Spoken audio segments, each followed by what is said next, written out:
아시아 소사이어티 정책연구소의 중국 정치 수석 연구원은요, 이를 이른바 스탈린 시진핑 논리 또는 스탈린 논리라고 설명할 수 있다라고 주장을 합니다. 공산당 지도자들은 집권 초기에는 정치적 반대자들을 숙청을 하고 막강한 권력을 장악한 후에는 동지와 추종자들까지 숙청을 하는데요. 이렇게 끊임없이 숙청을 반복하다 보면 결국 자신의 측근만이 숙청 대상으로 남을 수밖에 없는데, 그런 불가피한 과정이 곧 스탈린 논리라는 겁니다. 그렇다면 왜 정치 지도자가 굳이 측근까지 숙청을 해야 하는가?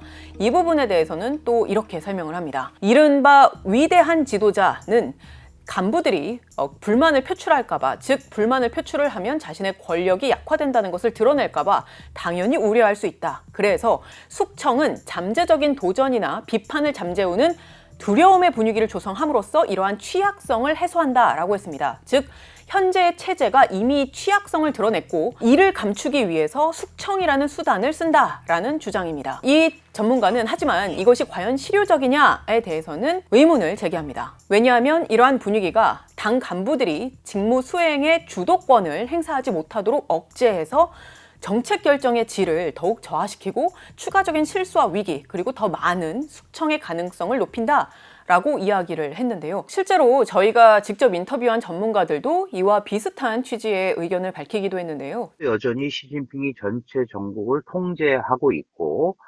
일부 재조정 과정에 들어간 게 아닌가. 그럼에도 불구하고 이런 일들이 벌어지는 것 자체가 일부 시진핑 권력의 노수 현상이 나타나는 건 아닌가라는 의심은 강력히 가지고 있을 수 있다. 이렇게 보여집니다.